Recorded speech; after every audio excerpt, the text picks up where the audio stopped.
Pastor, irmãos, tudo bem? É o Carlos, mais um vídeo pro canal. E esse vídeo tem um título que chama-se Ponto de Vista. Irmãos, é um assunto até complicado, né? O que a gente percebe na igreja hoje, irmãos, né? E eu tenho notado isso daí alguns anos pra cá, é que o evangelho, ele foi, nesses últimos anos, ele foi adulterado, né? Recebeu muitas coisas que na verdade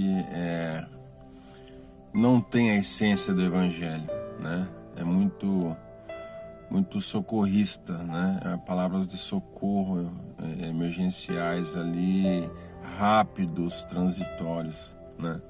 São palavras que têm trazido aí um conforto momentâneo nessa nossa vida que nós vivemos muito breve, que muito rápido. Então, qual é o problema, irmãos, que nós temos vivido? O problema é que muitas pessoas passam em diversas denominações, né? E por não conseguirem aquilo que elas querem, né? Que na verdade elas não estão atrás da salvação, não estão atrás de realmente servir a Deus. Elas estão atrás de uma receita mágica para que aquilo que o coração delas, né? Os anseios delas sejam realizados, sejam cumpridas, as metas delas sejam cumpridas. Então elas passam de igreja em igreja absorvendo um monte de coisa que na verdade não é o verdadeiro evangelho. E aí ela chega, né? De repente chega na igreja que você está e ela quer impor o ponto de vista dela, né? Então esse é o maior problema que nós estamos encontrando, né? Que eu vejo na igreja. Na verdade, a pessoa que vai para a igreja, ela tem que pôr na mente dela que ela está indo ali para ela aprender o que a Bíblia traz para a vida dela, né? Qual é a regra correta, aquilo que Deus quer, aquilo que Deus determinou. Porém, quando ela chega, ela começa muitas das vezes a ouvir a verdade, né? A ouvir como diria, ensinamentos que são verdadeiros, que são bíblicos, que têm uma base bíblica, mas ela quer, através do ponto de vista dela, ela quer contender, ela quer dizer que está errado, que não é dessa forma. Por quê? Porque ela aprendeu errado. E como ela aprendeu errado, ela quer ensinar para você errado, ela quer chegar onde ela estiver, no local que ela chegar agora, estiver, ela quer que você aceite o ponto de vista dela sem uma base bíblica, sem uma mudança realmente de vida, de forma alguma, entendeu? Então, na verdade, o ponto de vista ele tem que ser deixado de lado.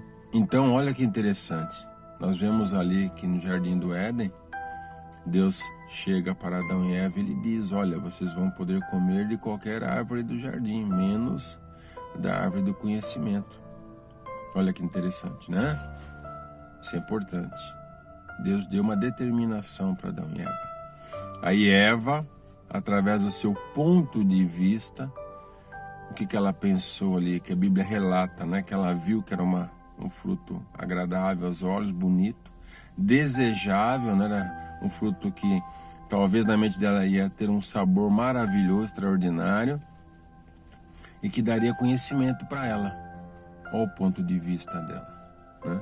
Através do ponto de vista dela, ela desobedeceu aquilo que Deus determinou. Então este aqui é o problema. Nós temos que deixar os nossos pontos de vista, é claro, aqueles que não têm fundamento e base bíblica nenhuma, e deixarmos ser convencidos pela palavra. Porque quando um pregador ele traz uma mensagem, ele traz um ensino que vai de encontro com as Escrituras, vai de encontro com o que está escrito e a palavra de Deus diz que é a verdade, eu não tenho que ter um ponto de vista diferenciado, eu tenho que aceitar, porque o pregador abriu a Bíblia em várias passagens, vários textos, e ele me convenceu que aquilo é a verdade, que aquela doutrina que ele está trazendo é verdadeira. Então nós temos Nós temos que deixar de lado isso. Não é porque às vezes o pregador é novo, de repente é um parente nosso, né? E nós temos que achar, não, eu sou mais velho, eu sei mais, né? Eu sou o pai, eu sou a mãe, eu sou o tio. Como que esse menino que nasceu ontem aí, né, vai saber mais do que eu? O que é isso? Isso é soberba, né? Você está se exaltando, você está achando que você é melhor que alguém. Pelo seu tempo de vida que você tem mais experiência, você conhece mais. Isso não existe, é um absurdo, né? Isso é um absurdo. Às vezes esse jovem, às vezes seu parente, ele fez uma teologia, ele se instruiu, ele correu atrás do estudo, ele se aprofundou nas escrituras, né? Então, com certeza, ele vai ter mais conhecimento humano, né? E Deus, por conta disso, poderá, né, acrescentar muito mais na vida dele. Então, nós temos que parar com esta visão de trazer concepções erradas, pontos de vista errados e tentar ensinar pontos de vista errados. Se não tem base bíblica, tá errado. Tudo que o crente fala, tudo que o servo de Deus fala, não é eu penso ou eu acho. Eu ouvi falar, eu ouvi na rádio, eu ouvi na televisão, isso não existe. O crente não tem acho ou eu penso, ou eu ouvi e não sei onde está escrito, isso não existe. O crente tem que ter firmeza naquilo que ele fala. O crente tem que ter a base bíblica para defender a tese dele, para defender aquilo que ele está falando. O crente não pode ficar jogando como eu disse, essas palavras aleatórias. Eu ouvi falar, alguém me contou, eu ouvi na rádio, eu ouvi na televisão. Isso não existe. O crente, isso não existe. Eu acho, não existe. A palavra de Deus, Jesus falando, ele fala que a nossa palavra tem que ser sim, sim, não, não. Então nós temos que ter conhecimento do que nós estamos falando. Quando nós falarmos alguma coisa na igreja, nós temos que ter a base, onde está escrito. Eu não posso chegar na igreja e falar, irmãos, olha, a salvação é de graça. Mas baseada em quê? Né? Onde está escrito isso? Se ela é de graça, né?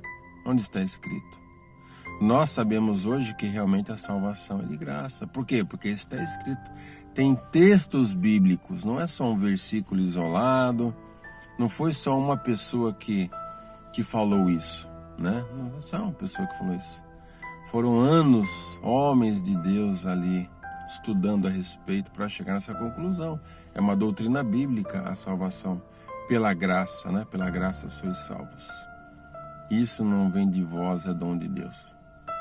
Então, nós temos que ter cuidado. Inclusive, tem até um cidadão aí na internet, um tal de Vitor Azevedo, um moleque, jovem, né? E não estou falando isso por conta dele ser jovem, né? Tem muitos jovens que são muito mais maduros na palavra, mas simplesmente ele está destruindo, né? É claro, na mente dele para o povo que segue ele, destruindo o evangelho, dizendo que a Bíblia não é a palavra de Deus, né? Dizendo um monte de besteira, que eu não vou nem citar, perdendo meu tempo aqui nesse vídeo.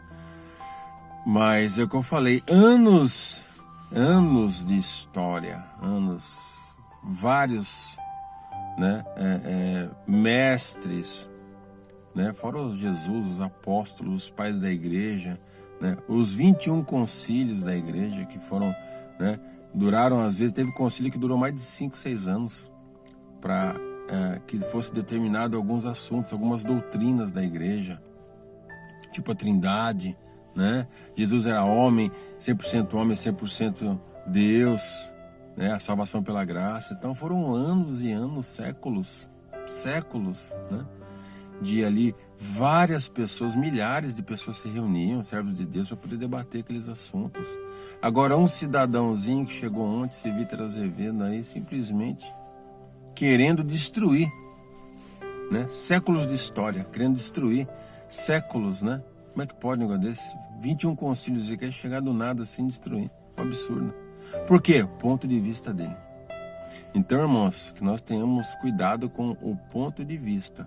O seu ponto de vista Ele tem que ter uma base bíblica. Quando você for falar alguma coisa na igreja para sua família ou qualquer outro local, uma casa de evangelização na rua, tenha cuidado. Tenha base bíblica. Olha, meu ponto de vista sobre a salvação, um exemplo, né? É que a salvação é de graça, não é pelo que nós fazemos. E aí, mostre os textos, não um versículo isolado. Mostre vários textos. Um exemplo, às vezes eu ouço aquela pregação, né? Posso todas as coisas naquele que me fortalece.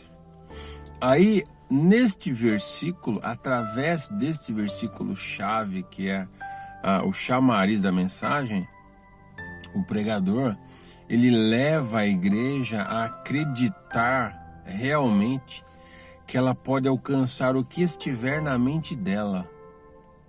Todo desejo do coração dela, tudo que vier à mente dela, ela vai alcançar. Cargos, né? Sucesso financeiro, amoroso, e por aí vai. E isso é uma mentira. Se nós lermos um versículo antes desse posso todas as coisas que naquele que me fortalece, que Paulo fala, um versículo antes diz, né, Paulo falando, ele fala que sei ter e sei não ter. Ou seja, Paulo estava falando que mesmo na dificuldade, ele tendo, né, alimento, vestimento, etc., ou não tendo, ele poderia suportar as aflições que viessem contra a vida dele. Por quê, irmãos? Porque a fé dele não estava no ter ou não ter. A fé de Paulo não estava nos bens materiais, né? Até ele fala que ele considera esterco aquilo que ele tinha conhecimento. E Paulo era um homem doutrinado, era um homem com conhecimento incrível. Ele era um fariseu, ele era realmente um fariseu que cumpria. Ele não era do tipo daqueles que Jesus bateu de frente. Não, Paulo era um homem rígido, certo, ele cobrava e ele fazia. Era um homem íntegro, né? Ali na presença de Deus, era um homem íntegro.